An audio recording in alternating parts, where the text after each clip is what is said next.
Hola, muy buenos días a todos y todas. Bienvenidas y bienvenidos a Sumando Voces en Directo, un espacio para el análisis y el debate acerca de temas de interés de la ciudadanía desde el enfoque de los derechos humanos, la democracia y el desarrollo sostenible. Bolivia ha entrado a la tercera semana de conflicto político-social. Estamos prácticamente un mes sufriendo las consecuencias de los bloqueos. Y en medio de toda esta tensión surge una pregunta inevitable. ¿Hasta dónde llega el límite del derecho a la protesta, considerando que se están afectando y vulnerando derechos humanos fundamentales como el acceso a la alimentación, el acceso a los servicios de salud y, por ejemplo, el acceso a la información a través del trabajo que desarrollan las y los periodistas, particularmente en las ciudades de La Paz y El Alto? Hoy vamos a hablar acerca de este tema en Sumando Voces, un medio de comunicación que, por supuesto, está a favor de la defensa de los derechos humanos, y cuando hablamos de derechos humanos hablamos de un espectro bastante amplio. Tenemos 3 invitados para conversar sobre esta temática, pero antes quiero invitarles a que me ayuden a revisar un resumen de la escalada del conflicto en Bolivia. Y precisamente es como hemos titulado nuestra presentación, la escalada del conflicto en Bolivia. Llevamos 20 días de protesta. Las movilizaciones comenzaron la primera semana de mayo, precisamente el 1 de mayo, cuando se conmemoraba el Día Internacional del Trabajador. El epicentro de las protestas son las ciudades de La Paz y El Alto, aunque los bloqueos también se han extendido a otras regiones, generando, por supuesto, efectos devastadores, como ya decíamos, para la economía. La cantidad de bloqueos se estima entre 18 y 32 puntos en distintos momentos a través de estos diferentes días. Este es un reporte de la ABC, que tiene una aplicación especial para establecer la transitabilidad en el país. Los sectores movilizados, son la COP, los Fabriles, organizaciones afines al expresidente Evo Morales, los campesinos, los transportistas. Por ejemplo, hay un paro en este momento en la ciudad del Alto, y hace poco los mineros cooperativistas y los maestros rurales y urbanos, que sí llegaron a acuerdos con el gobierno, aunque también estos acuerdos están generando polémica y seguramente los vamos a abordar en otro momento en Sumando Voces en Directo.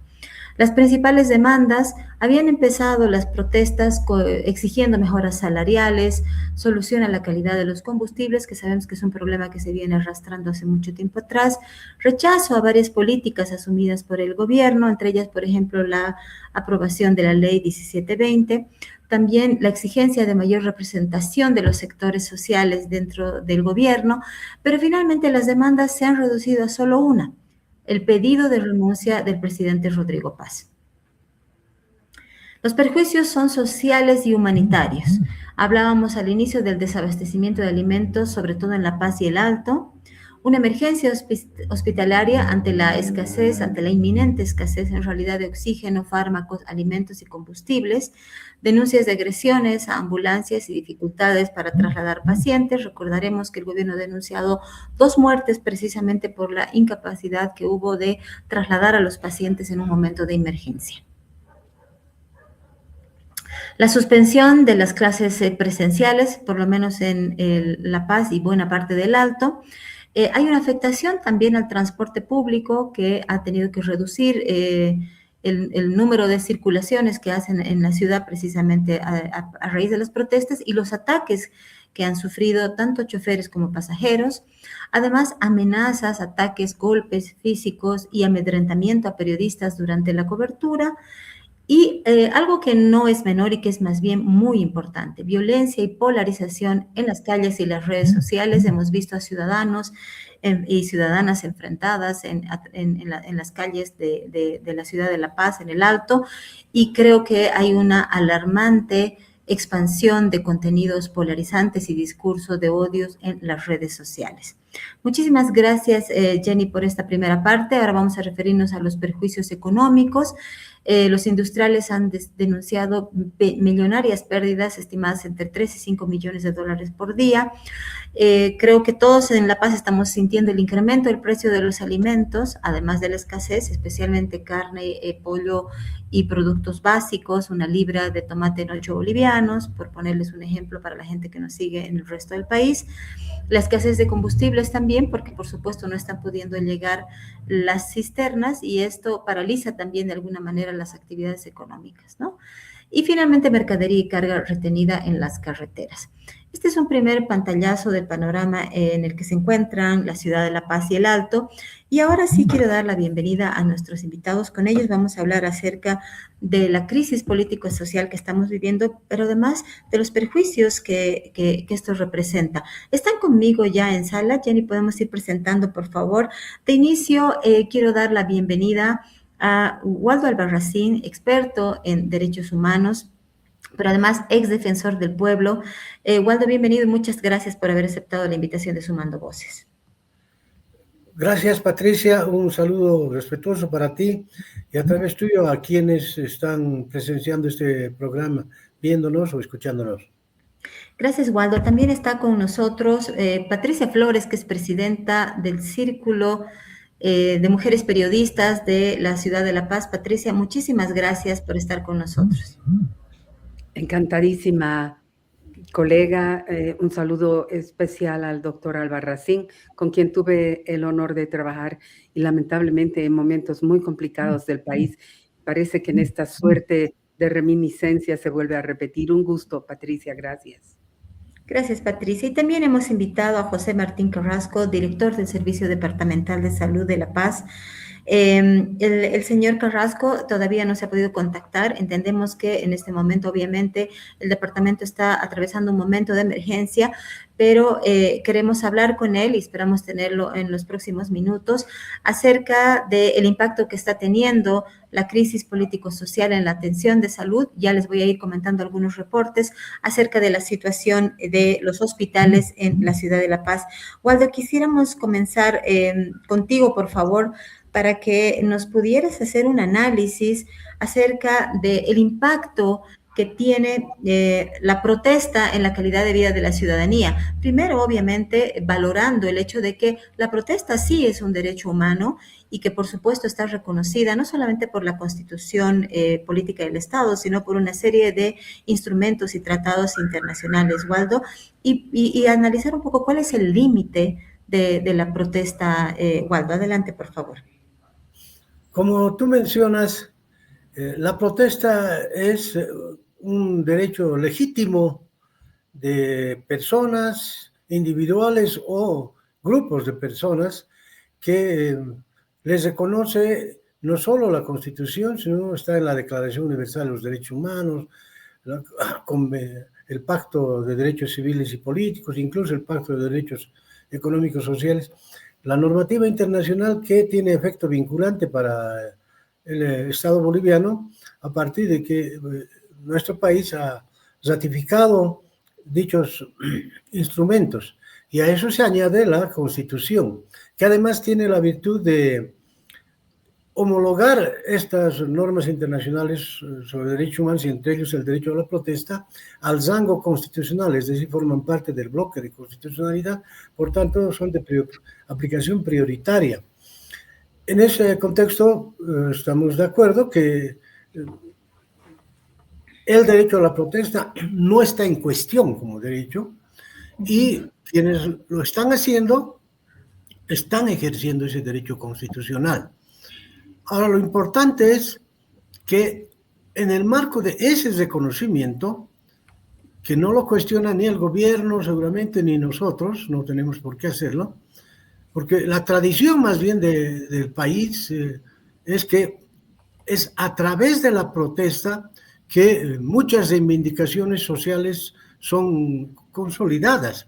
Es decir, no fue tanto la sensibilidad humana o la vocación de servicio de los gobiernos, aunque generalizo, sino en la historia de Bolivia es que más bien muchos derechos se han arrancado, si vale la expresión, al Estado a través de este derecho a la protesta. Entonces, no podemos negarnos a nosotros mismos cuando lo cuestionamos.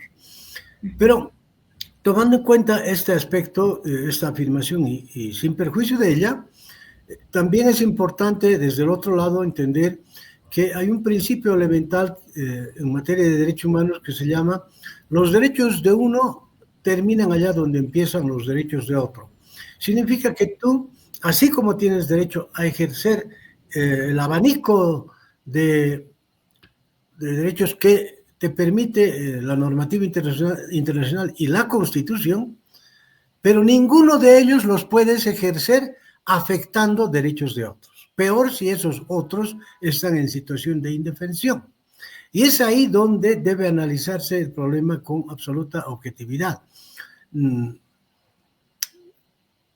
No descubro nada cuando digo que Bolivia es uno de los países más asimétricos, donde el discurso político te puede hablar de democracia, de igualdad de derechos y oportunidades, pero en la realidad fáctica todavía hay ciudadanos de primera, de segunda, de tercera, y los más relegados están justamente en las zonas rurales, donde el Estado casi no ha llegado, donde los niños tienen que caminar kilómetros y kilómetros para encontrar la escuela, o donde no hay saneamiento básico. Es decir, la calidad de vida es tremendamente deplorable. Entonces, en ese contexto de la asimetría social, hay bolivianos, hay familias bolivianas que en su nivel de consumo, en su nivel de vida en sí, no tienen nada que envidiar a los ricos de Europa, de Estados Unidos o Canadá. A eso me voy. Y entonces, esta desigualdad va a ser permanente razón e incentivo para la protesta social. Por tanto, nosotros no podemos satanizar esa protesta social. Pero también es importante que la dirigencia que lideriza estas protestas sociales tiene que tener no solo la capacidad, la sensibilidad, la inteligencia para orientar dichas movilizaciones y a sus bases en el sentido de legitimar ante la misma ciudadanía, más que ante el gobierno, sus movilizaciones para encontrar solidaridad en ellos. El pueblo paceño siempre ha sido un pueblo solidario. Llegan a La Paz indígenas, sectores de Potosí, del oriente boliviano, es decir, siempre han llegado y el pueblo boliviano los ha recibido. Es más, hasta hace colectas de alimentos en los mercados. Es un pueblo paceño tradicionalmente solidario. Y por eso es que no se justifica cuando en estas movilizaciones quienes están desarrollando esta protesta rebasen el límite que decía hace un rato, ¿no? Que pueden ejercer su derecho, pero sin violar derechos de otros, rebasan el límite y empiezan a maltratar a los propios paceños y a los más humildes sin que ellos tengan la culpa de esta problemática que estoy mencionando, sin que ellos tengan la culpa de que se sientan traicionados por el actual gobierno, así lo dicen. Es decir, ¿qué culpa tiene el ciudadano común y corriente, la señora que tiene su kiosquito que le han destrozado? ¿Qué culpa tienen los pasajeros del teleférico, de un minibús, donde rompen los vidrios y empiezan a golpear a los pasajeros? Es decir, no hay lógica, no hay forma de justificar los atropellos que se cometen en el contexto de estas movilizaciones. Entonces, ¿qué está sucediendo? Eso está dando lugar a que el pueblo paceño empiece a reaccionar y diga, ¿por qué nosotros no tenemos la culpa, pero sin embargo nos vienen a maltratar?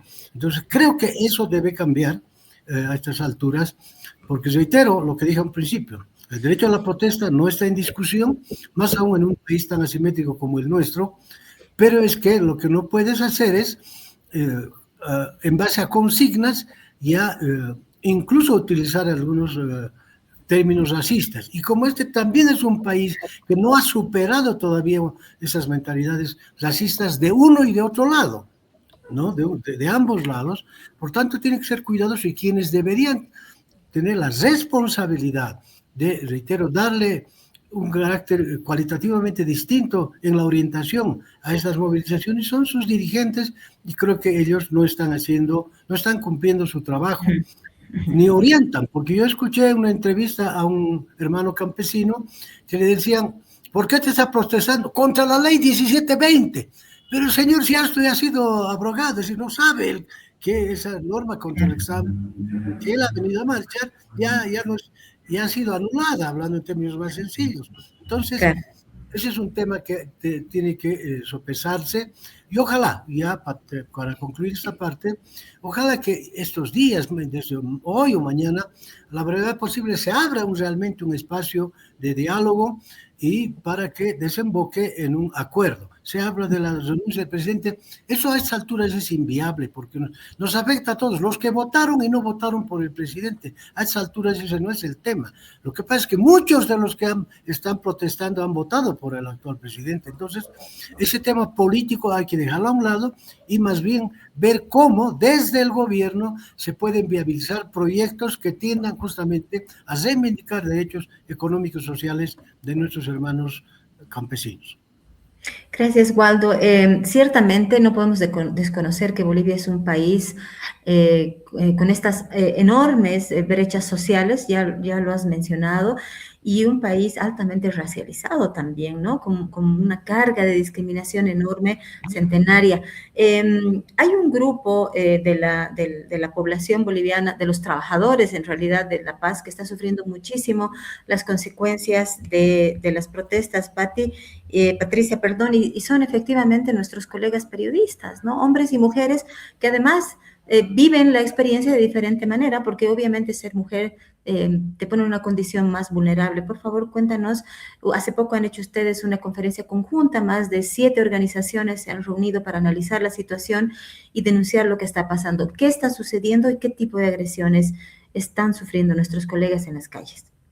Gracias, Patricia. Lamentablemente, como bien mencionas, hay una preocupación enorme en el gremio de los periodistas y los trabajadores de la información, porque en estos conflictos se han intensificado los ataques contra la prensa. Y esto de manera indiscriminada absolutamente en todos los espacios. Al momento se habían registrado 4 colegas heridos y heridas justamente por manifestantes. Y es una llamada de atención porque lamentablemente creemos que en el país todavía hay un enorme peso de estigmatización contra el trabajo periodístico.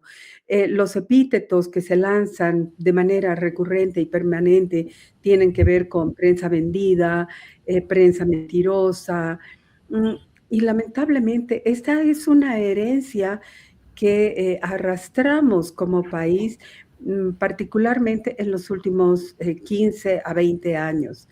Y creo que este es uno de los males que nos han dejado los anteriores gobiernos cuando se estigmatizó a la prensa crítica, interpeladora y que develaba hechos indebidos en el Ejecutivo y en distintas instancias estatales, porque se generó una política de Estado de estigmatización y de descalificación del trabajo periodístico.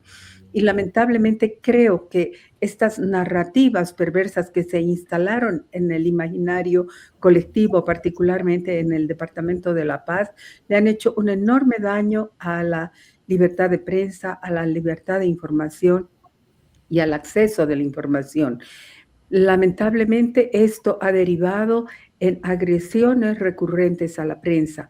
Como Círculo de Mujeres Periodistas de La Paz ya alertamos de esta situación, por ejemplo, en las últimas elecciones, donde en el transcurso del 2025, nosotras como Círculo de Mujeres Periodistas, solamente en un año consignamos más de 60 agresiones a mujeres periodistas, camarógrafos y fotoperiodistas.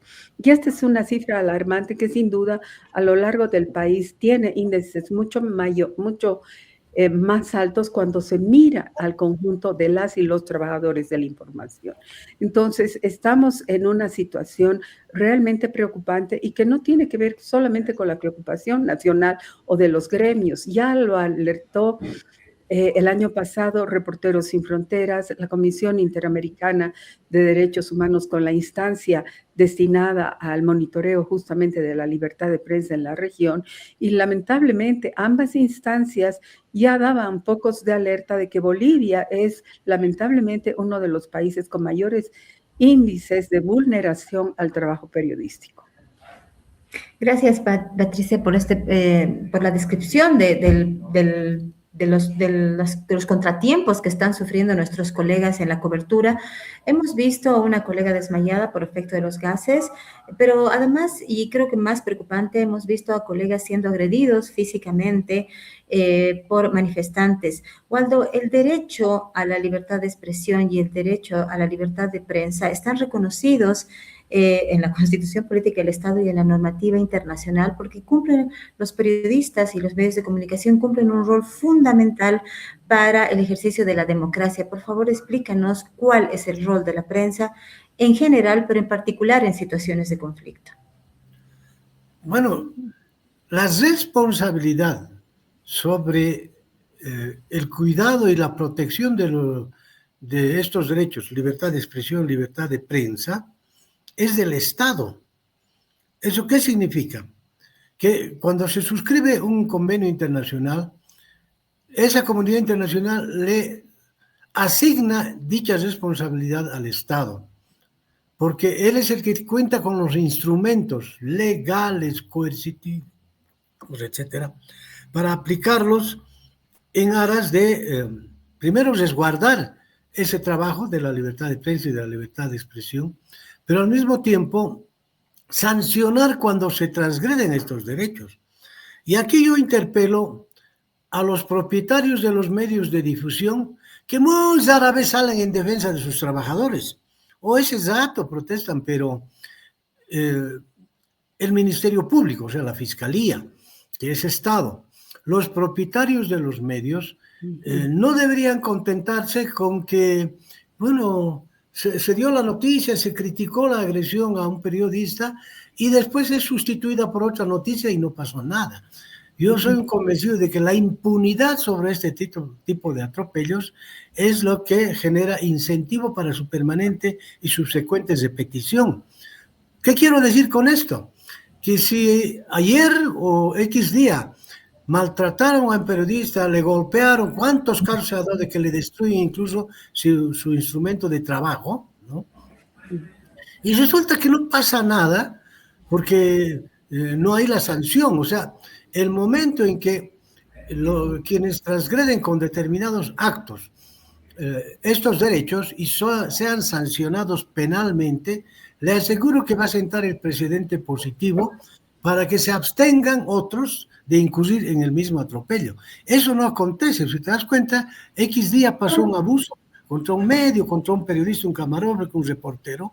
Se protesta ese día, un día más tal vez, pero después pasa la historia y se van sumando a las estadísticas de casos de abuso de la prensa. En otros países hasta los matan, en caso de México, Colombia, y quedan en la impunidad. Por eso, para mí, reitero, de alguna manera deberíamos sentirnos corresponsables, me incluyo, ¿no? Cuando estos casos quedan en la impunidad. Lo que deberíamos hacer es, desde diferentes lados, el Estado a través del Ministerio Público, los activistas de derechos humanos y, en fin, y los propietarios de los medios, porque deben proteger a su trabajador, ¿no? Deberíamos hacer causa común, promover acciones legales, pero no pues iniciarlas y dejarlas colgadas, sino más bien hasta su conclusión. Y reitero lo que dije hace un rato. el momento en que haya una sentencia condenatoria ejecutoriada contra individuos que incursan en estos atropellos, le aseguro que se va a actuar en serio, vamos a ser consecuentes contra estos abusos. Y bueno, pues porque precisamente quienes van a las calles a cubrir noticias en momentos tan complejos como los que estamos viviendo hoy, es el momento en que tiene que hacerse los esfuerzos para que esto no quede así como si hubiese pasado nada. Yo recuerdo que cuando estaba de rector de la UNSA, una compañera de trabajo que trabajaba en Canal 13 fue agredida en el Alto por gente del MAS, concretamente hablando con nombre y apellido. Entonces, yo inicié las acciones, pero mire lo que pasa aquí, incluso la gente podríamos decir, se autocensura, porque la prensa lo que más debe dolernos en el trabajo periodístico, no es más que la censura, es la autocensura. Ella me ha pedido, obviamente no vamos a entrar a nombres, ¿no? Por razones obvias, que ya no haga porque eso le va a afectar más, ¿te das cuenta?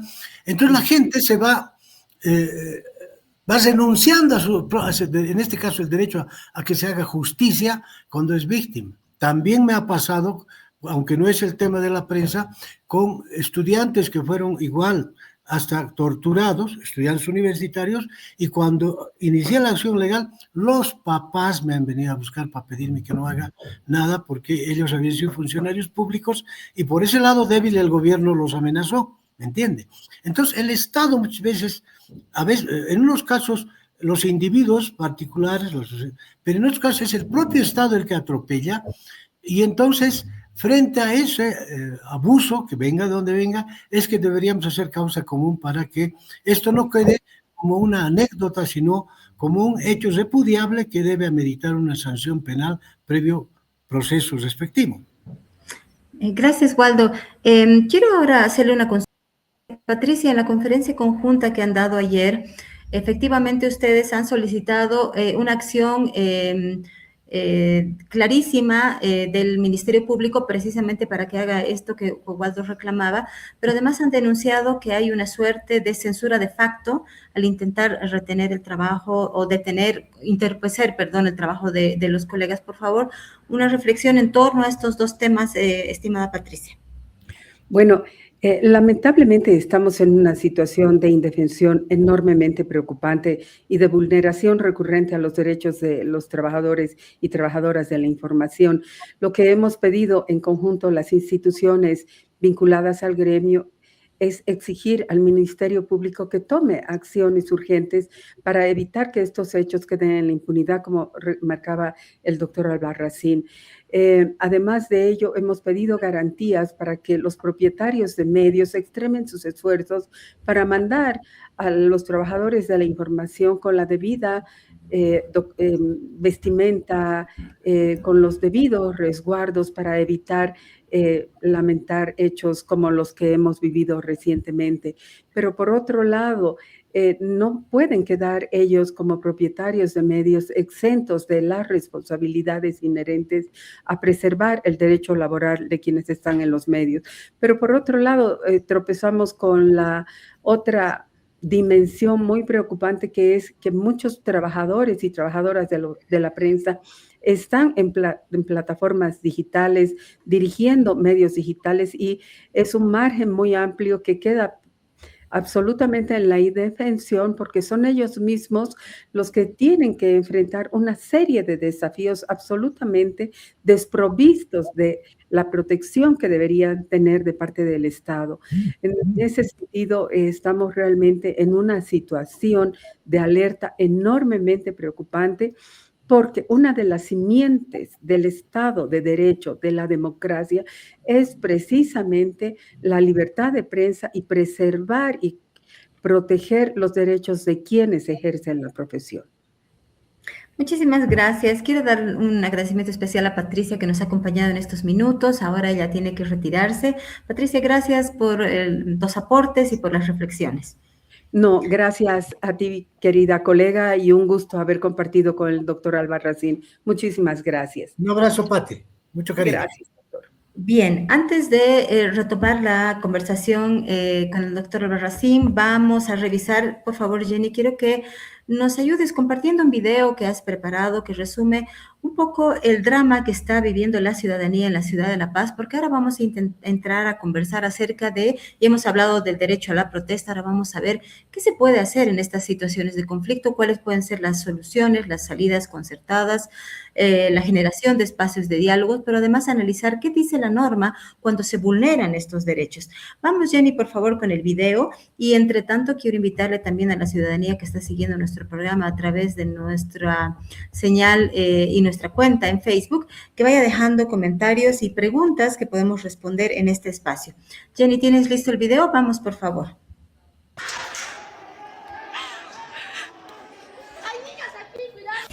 Bolivia, y especialmente La Paz, vive días de tensión, incertidumbre y desgaste.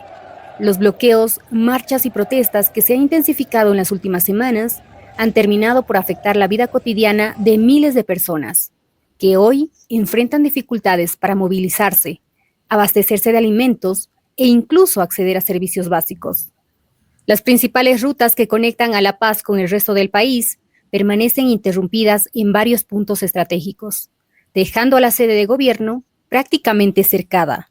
Las protestas violentas registradas el lunes 18 de mayo dejaron como resultado una grave afectación. 2 policías fueron golpeados brutalmente en el teleférico Celeste.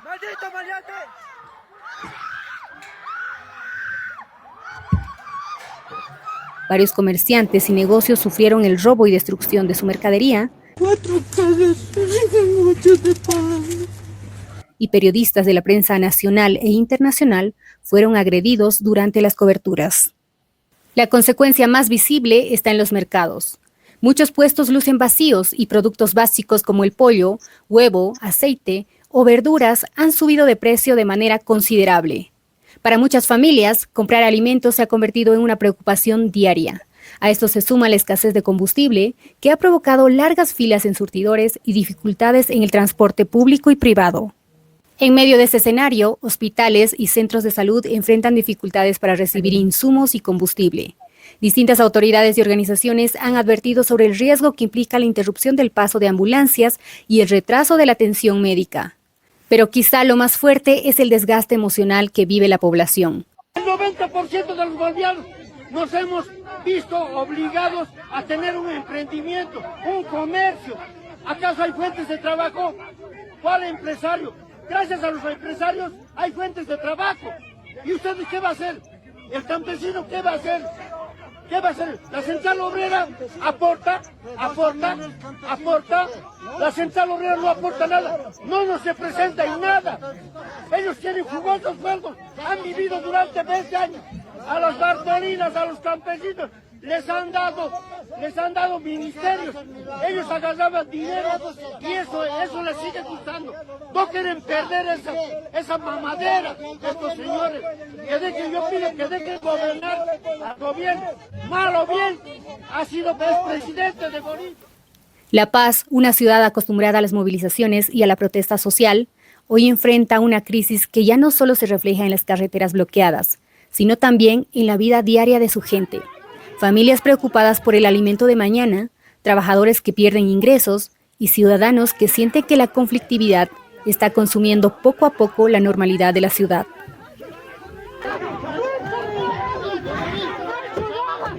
Oigan, ¿por qué?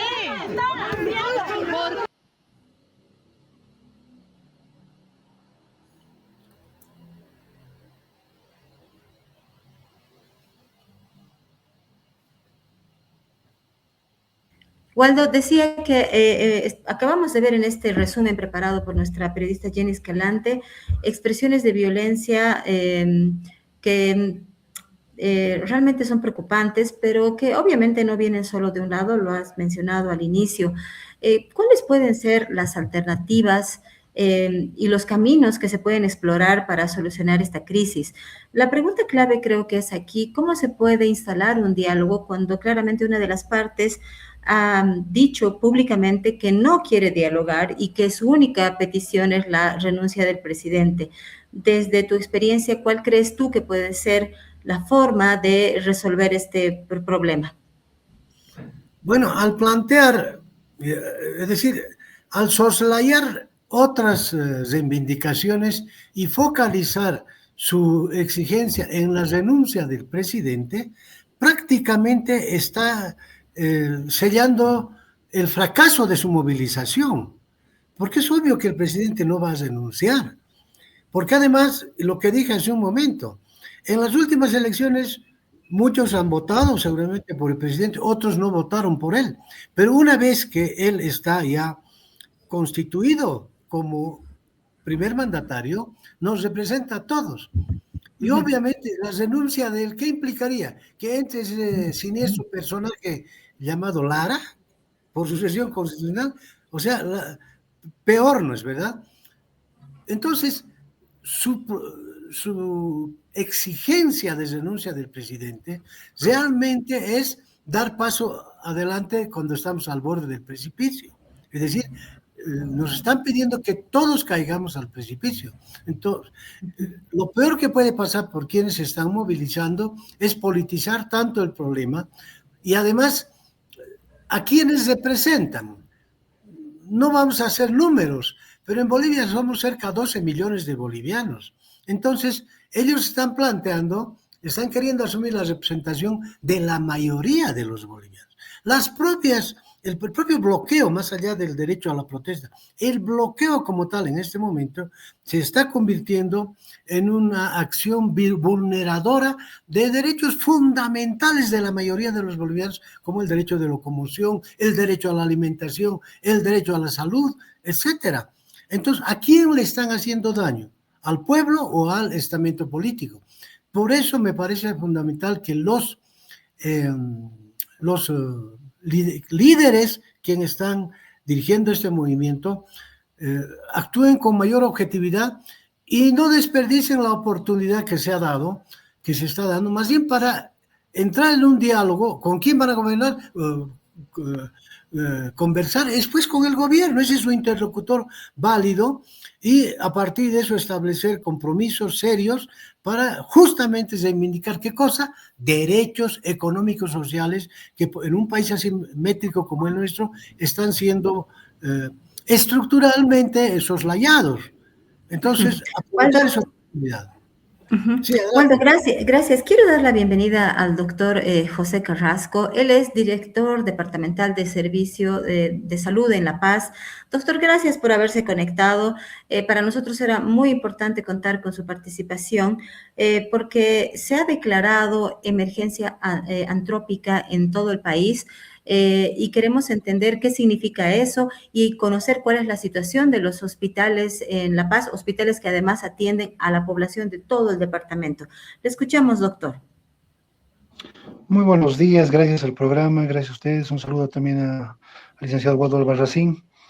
Bueno, sí, se ha decretado la emergencia antrópica justamente por todos los problemas sociales que están ocurriendo en el departamento de La Paz, sobre todo, y el cual no está permitiendo que llegue obviamente oxígeno, que es un elemento vital para los pacientes, no está permitiendo que los alimentos también puedan llegar a los hospitales para los pacientes internados, y obviamente el tema de la gasolina, que no permite también que las ambulancias carguen la gasolina para que los pacientes puedan ser referidos de las provincias, de las áreas periurbanas, a los hospitales de mayor complejidad por una atención adecuada. Ese es el momento ahorita que estamos pasando en nuestro departamento de La Paz, especialmente en el sector salud. Hemos hablado con el gobierno central, con el Ministerio de Salud, se están habilitando canales para que justamente hoy puedan llegar cisternas de oxígeno, porque solo tenemos el Hospital del Niño hasta el día de mañana. El Hospital Gastroenterológico, la unidad de terapia intensiva, el Instituto Gastroenterológico, perdón, ya está también en la unidad de terapia intensiva, son pacientes delicados, críticos, que necesitan este soporte continuo de oxígeno. Pero ya tenemos entendido que están habilitando los canales y que ojalá hoy día, más tardar hasta el final de la tarde, podamos contar con estas cisternas llegando al departamento. Doctor, en un reporte periodístico ayer el director del Hospital del Niño nos decía que son por lo menos 60 niños que dependen del oxígeno para mantenerse con vida, por lo que nada más citando este ejemplo, obviamente podemos colegir que la situación es bastante delicada, pero la falta de oxígeno no es el único problema y el único requerimiento de los hospitales en La Paz. También los pacientes necesitan de una dieta especial. Esto significa que se les suministre de algún tipo de alimentación especial seguramente en base a verduras, carne de res y de pollo, que también está escaseando y además su precio se ha elevado. ¿Cómo están lidiando con esto los hospitales? Efectivamente, la alimentación es supermente de mayoría hipertrófica, hiperproteica, hipercalórica. Es la mayoría de las dietas dentro de los hospitales para los pacientes enfermos. Como bien lo mencionabas, es carne de res, carne de pollo y verduras. Obviamente no está llegando esos productos a los hospitales. Los hospitales tienen convenios con algunas empresas que les proveen de estos suministros. Y por los bloqueos ellos tampoco están pudiendo cumplir con los hospitales. Dentro del canal humanitario que se está pretendiendo abrir, se va a hacer que esto llegue directamente a los hospitales. ¿Cómo están manejando hoy los hospitales? Han cortado, obviamente, también un compromiso de los profesionales del área de salud. Están dando solamente la alimentación a los pacientes con los pocos insumos que tienen hoy en día. Los profesionales de salud están de guardia 24 horas, no están recibiendo alimentación. Es también un parte de compromiso del hospital, de los profesionales de salud, para priorizar también la alimentación de los pacientes. Y doctor, el otro aspecto que es sumamente importante es el suministro de fármacos, medicamentos. Algunos ya están escaseando, tenemos entendido. ¿Cuáles serían estos y qué acciones también están tomando al respecto? Porque la propia Cámara de Industrias ha salido a dar una conferencia de prensa alertando de la escasez de fármacos, precisamente porque no están pudiendo llegar por los bloqueos. Exactamente. El tema de los medicamentos ya lo venimos arrastrando desde casi principios de gestión. Es un tema recurrente que se ha agravado con el tema del bloqueo y que efectivamente no está permitiendo que los medicamentos esenciales, especialmente medicamentos anestésicos para cirugías, analgésicos, medicamentos son de alto rote, hipertensión, diabetes, no puedan llegar al sistema público para cumplir con los pacientes. En este caso, los pacientes están teniendo que comprar sus propios medicamentos, obviamente a precios un poco más elevados, por la falta que lleguen estos medicamentos al sistema de salud público aquí en el Departamento de La Paz. Doctor, le voy a pedir por favor que no se vaya, vamos a seguir analizando el problema y ahora quería transmitirle esta pregunta a Waldo por su experiencia en derechos humanos. Uno de los derechos fundamentales que se está violando, Waldo, es el acceso a la atención médica oportuna, pero además de calidad. Y existen otras vulneraciones. ¿Qué hacer frente a una situación como esta? Nos decía y nos adelantaba el doctor que ya se ha tomado contacto con el gobierno para resolver este problema. ¿Ves posible tú la apertura de un nuevo corredor humanitario como ha sucedido el fin de semana dadas las actuales condiciones?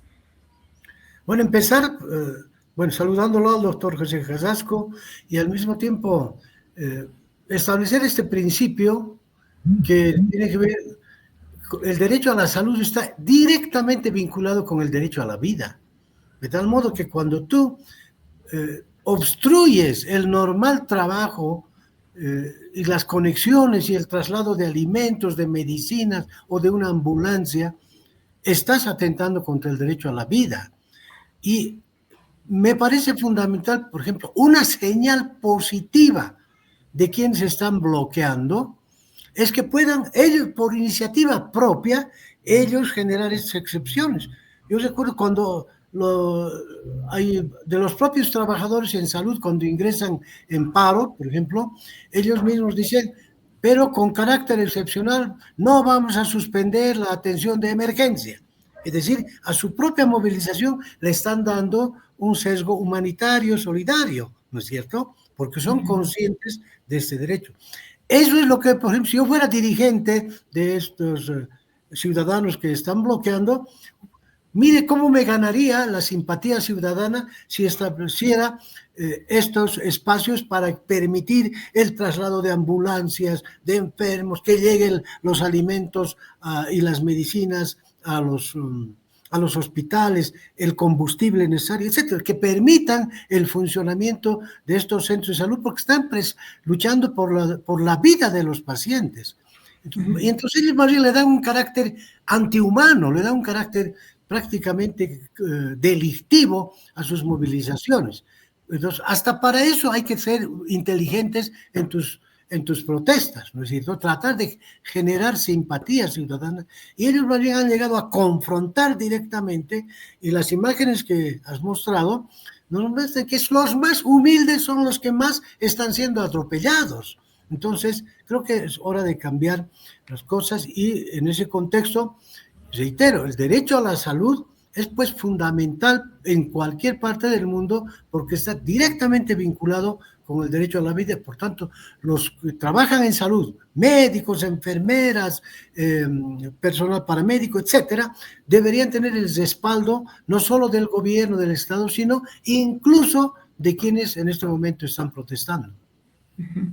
Doctor, ¿cuáles son los tipos de pacientes más afectados por lo que viene sucediendo en la actualidad? No sé si se los puede categorizar, me imagino que han hecho ese análisis, por favor. Los principales ahorita tenemos los pacientes de la terapia intensiva crítica, que son adultos, los neonatos, los recién nacidos también que están en terapia intensiva, pacientes de cuidados críticos, pacientes del Instituto Nacional del Tórax que también requieren oxígeno continuo por enfermedades pulmonares crónicas, como la fibrosis pulmonar. Entonces, esos son los pacientes más críticos que requieren este elemento vital. Como bien lo decía el licenciado Albarracín, esta vulneración al derecho a la salud es tremendo. No nos olvidemos que el derecho a la salud se basa en 4 pilares importantes, que es la accesibilidad, que ahorita no tiene la gente esa posibilidad de las provincias, de las áreas rurales, llegar acá. La disponibilidad, si bien el profesional de salud está comprometido con su servicio de vocación, el tema ahorita es que no tiene cómo también dar la respuesta en este sentido al paciente. Entonces entendemos que esta vulneración, y se está haciendo llamado ya toda esta semana, la semana pasada, a los bloqueadores para que tengan este acto humanitario. Bien lo decía el doctor Albarracín, el médico cuando tiene sus protestas, nunca hemos parado la atención a los pacientes, porque es un derecho fundamental, pero las personas que hoy en día están bloqueando no entienden este sentido de humanitarismo, de fundamentalismo en el derecho a la salud. Entonces nosotros hemos venido exhortando a que esta gente deponga actitudes, no apedreen las ambulancias, están transportando pacientes. Estamos hablando de vidas humanas, no son objetos, no son mesas, no son sillas, son vidas humanas que requieren una atención por el profesional adecuado que le va a dar una solución a mediano, corto, largo plazo, pero para eso asiste el paciente a un centro hospitalario. Entonces, estamos en este sentido justamente, totalmente coincidimos con el doctor Albarracín en este sentido, y por supuesto, pues también estamos en contra de esta gente y esperamos que depongan actitudes y permitan el paso de ambulancias, que no las apedreen, que permitan la llegada de oxígeno para estos pacientes. No queremos tener vidas que sean a culpa de estas personas, ¿no? O sea, eso es, como les digo, estamos hablando de la vida de personas. Ese es el tema central de todo esto, un tema humanitario de vida de personas. Doctor, ha mencionado usted entre los pacientes de más alto riesgo todos aquellos que necesitan de suministro de oxígeno. Para hacernos una idea aproximada, ¿cuánto de oxígeno consumen los hospitales en La Paz o, por ejemplo, un paciente en terapia intensiva?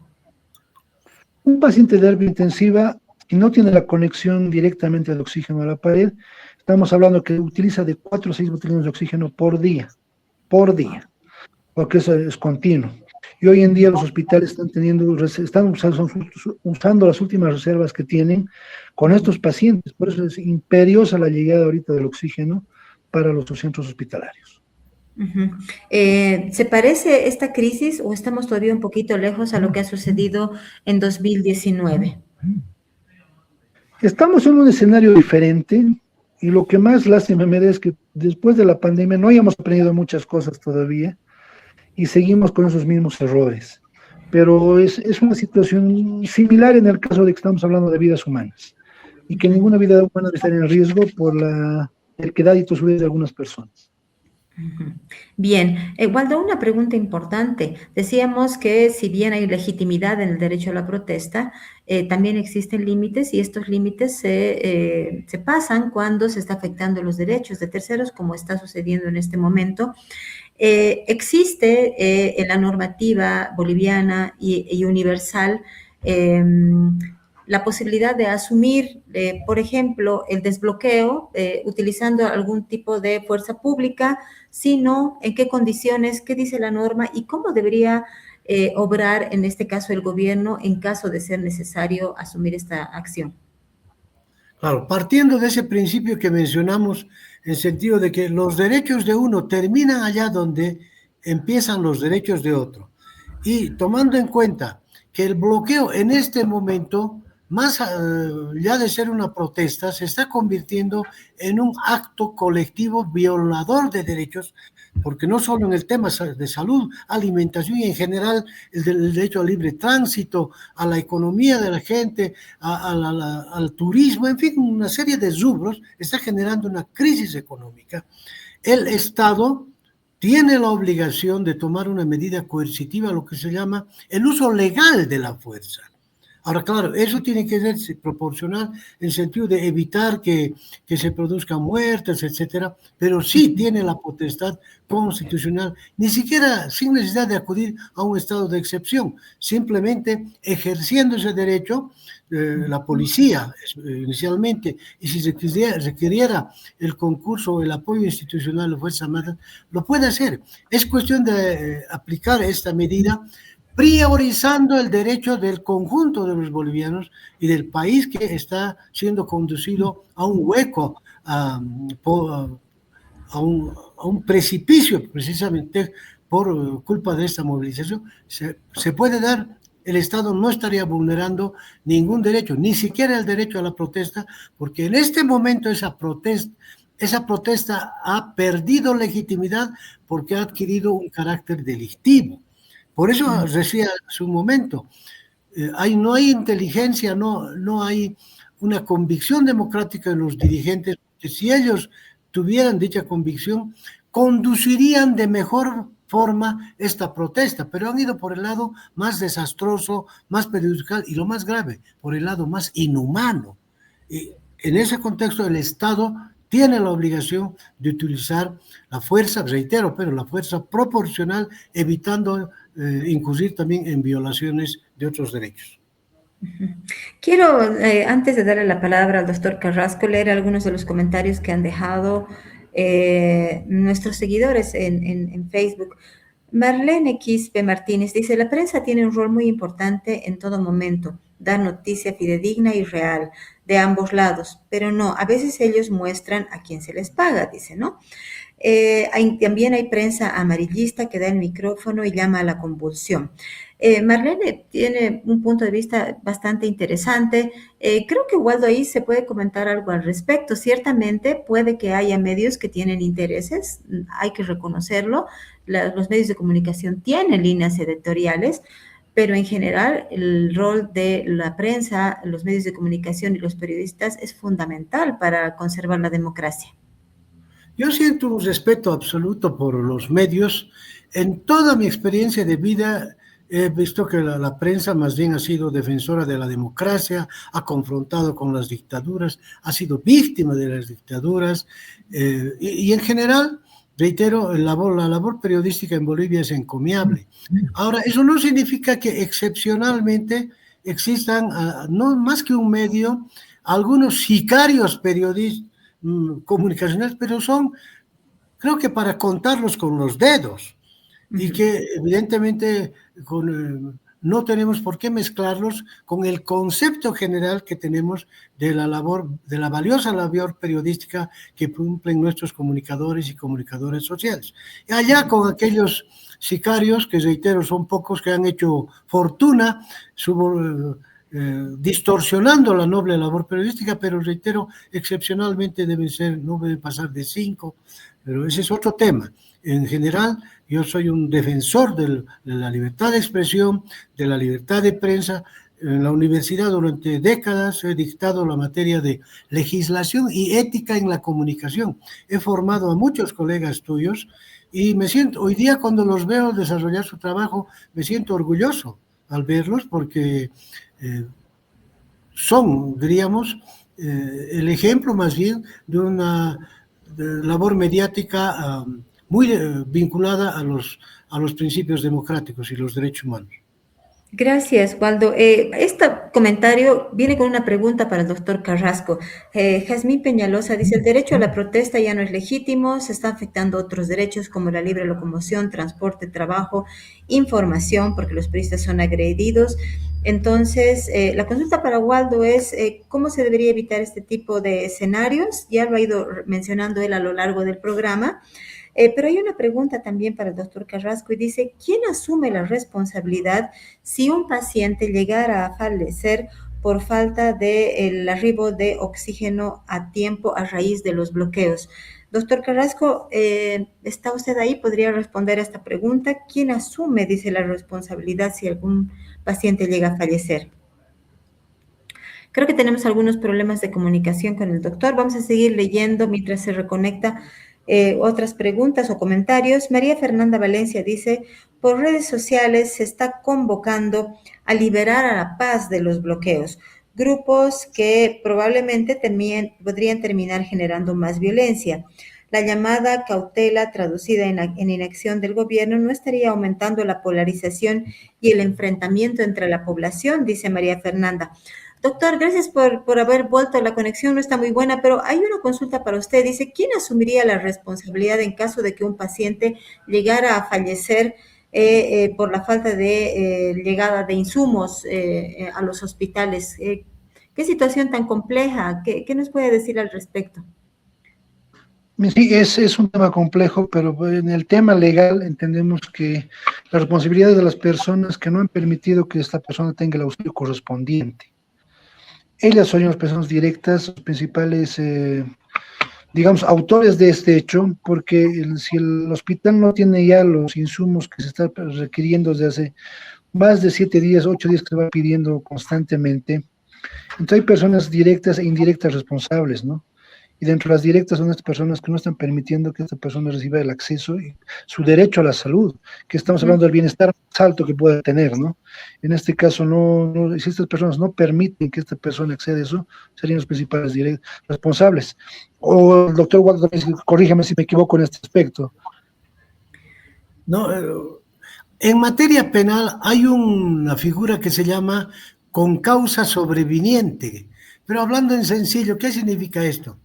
Si bien yo no estoy yendo a matarle a una persona, pero desarrollo un conjunto de actitudes fácticas, no legales, que por culpa de esas actitudes dan lugar a la muerte de alguien, ¿no es cierto?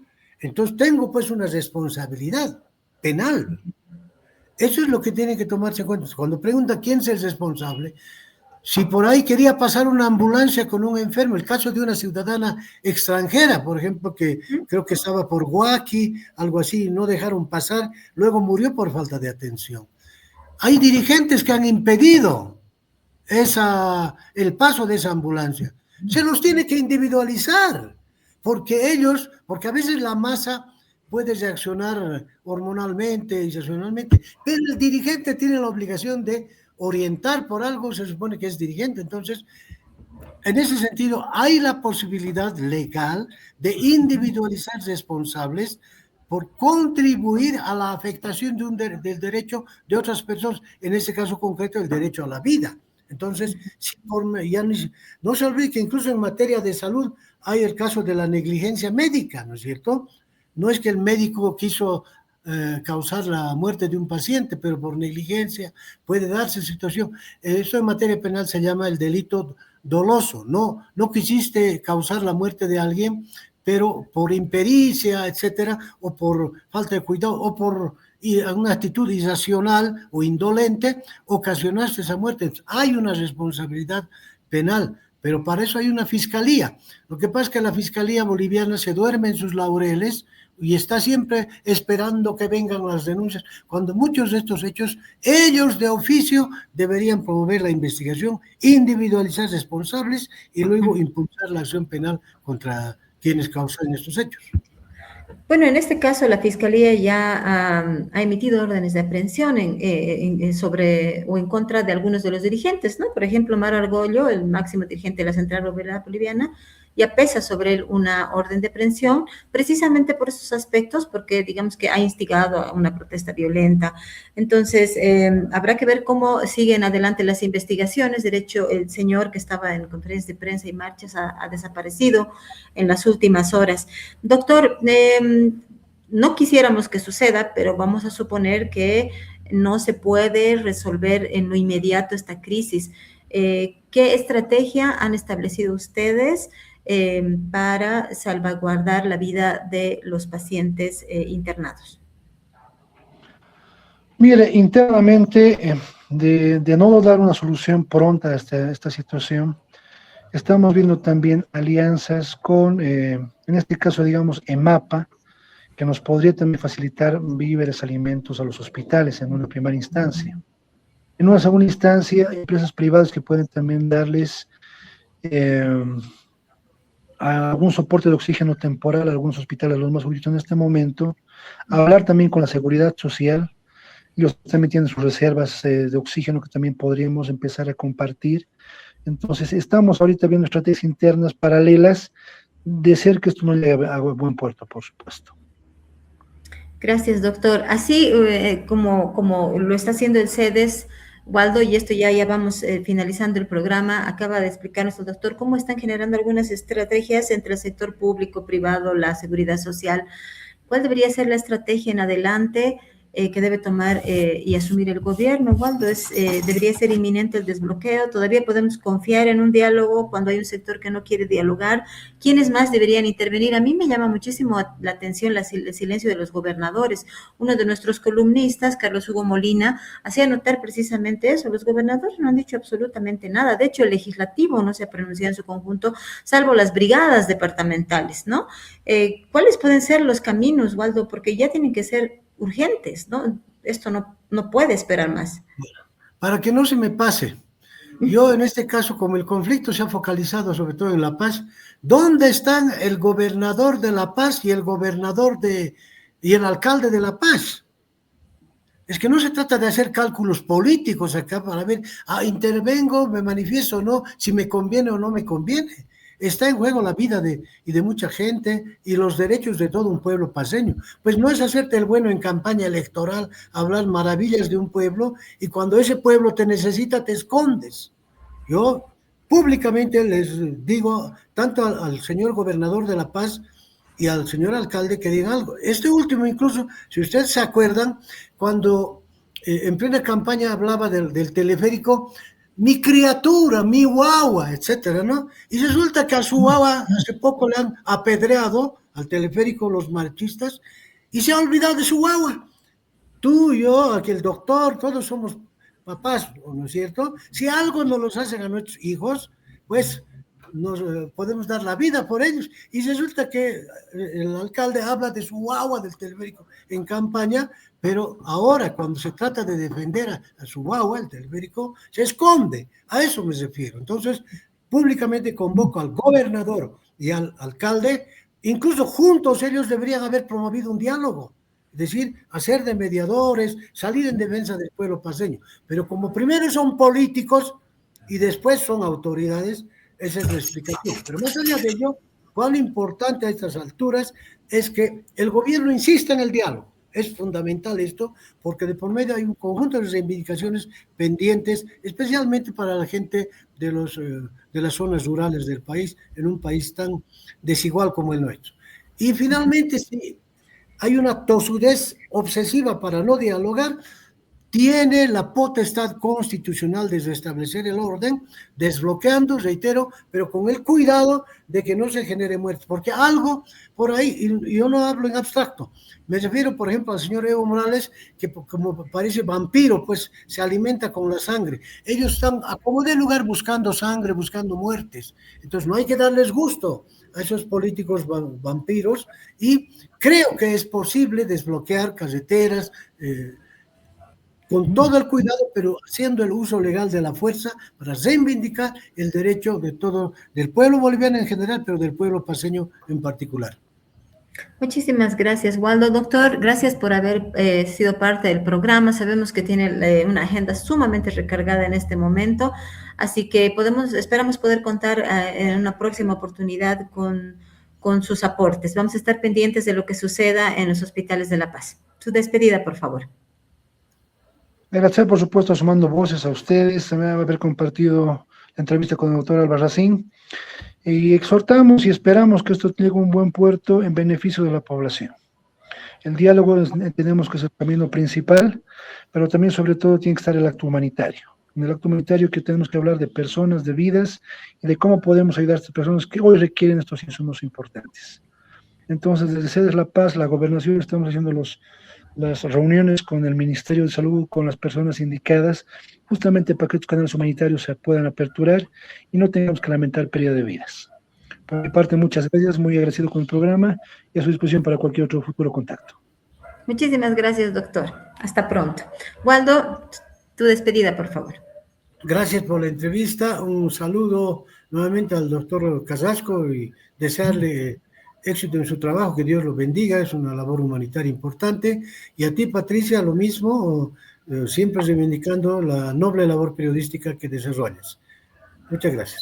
Muchas gracias, Waldo. Muchísimas gracias a nuestros invitados, a la gente que ha estado siguiendo nuestra transmisión.